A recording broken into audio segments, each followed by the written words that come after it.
নমস্কার। এই মিষ্টি কুমড়া ডগা দিয়ে আমি 3 পদে রান্না করব। এই ডগা দিয়ে মাছ আর আলু দিয়ে একটা তরকারি হবে, আর এই পাতা দিয়ে পকোড়া তৈরি করব। আর এই ডগাটা দিয়ে আলু, পটল, বেগুন সবকিছু দিয়ে একটা 5 তরকারির মতো করব।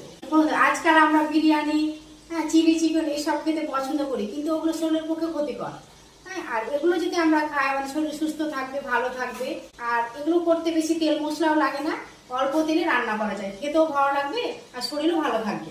যত ঘরোয়া খাবার খাবে তত ভালো থাকবে, সুস্থ থাকবে। খেতেও দেখবেন, আপনার রান্না করে খেয়ে দেখবেন, খেতে খুব সুস্বাদু লাগে। তো চলুন আমার সঙ্গে আজকে দেখবেন আমি 3 পদের রান্না কিভাবে করছি। এই যে আমি ডাঁটা দিয়ে মাছ করবো, এই যে মিষ্টি কুমড়ার ডগাটা আমি কেটে নিয়েছি। মাছটা আমি ভেজে তুলে দিচ্ছি, আলু আমি লাল লাল করে ভেজে তুলে নিই। আর এই কালো জিরা দিচ্ছি। এই কালো জিরা এত উপকারে আমরা হয়তো সবাই জানি না। এটা কঠিন রোগও দূর করে, এমনকি ক্যান্সার রোগ প্রতিরোধ করে। এই ডগাটা আমি লাল লাল করে ভেজে তুলে নেব। টমেটোটা দিয়ে দিচ্ছি, করে ভেজে নিয়েছি। এবার এখানে আছে আদা বাটা, লঙ্কা বাটা আর পেঁয়াজ বাটা আমি দিয়ে দিচ্ছি। এবার আমি জল দিয়ে দেবো, কষানো হয়ে গেছে, আমি জল দিয়ে দিচ্ছি। আঠার আলুগুলো আমি দিয়ে দেবো, ডগা আলুগুলো আমি দিয়ে দিচ্ছি। 10 মিনিটের জন্য আমি ঢাকা দিয়ে দিলাম।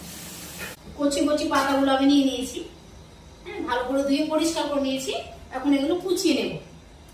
আর তৈরি করার জন্য, পকোড়া তৈরি করার জন্য পেঁয়াজ কুচি, লঙ্কা কুচি আর সামান্য একটু আদা আর একটা জিরে গুঁড়ো, কালো জিরে তো থাকছেই। এটাকে আমি কুচি কুচি করে কেটে নেব। বেসন নিয়ে নিয়েছি। এবার মিষ্টি কুমড়োর পাতাগুলো দিয়ে দিলাম। এগুলো সব একসাথে সব মেখে নেব।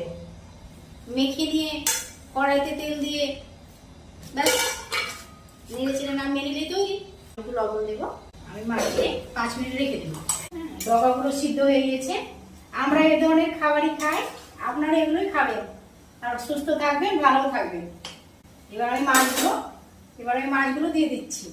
মাছগুলো দিয়ে সামান্য নেড়ে চেড়ে নামানোর আগে একটু জিরে গুঁড়ো দিয়ে নামিয়ে নেব। ব্যাস, তবে আমার মিষ্টি কুমড়া ডগা দিয়ে মাছের তরকারি রান্না হয়ে গেল। এই মিষ্টি কুমড়া ডগার গুলো সব ফুটে নিয়েছি, লঙ্কা দিয়ে দিলাম,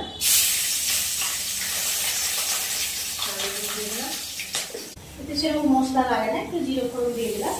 আমি কেটে রাখা মিষ্টি কুমড়া ডগা, বেগুন, মিষ্টি কুমড়া আলু একসঙ্গে দিয়ে দিচ্ছি। পকোড়ার জন্য কড়াইতে তেল দিয়ে দিচ্ছি, আমি পকোড়াগুলো দিয়ে দিচ্ছি। এবার আমার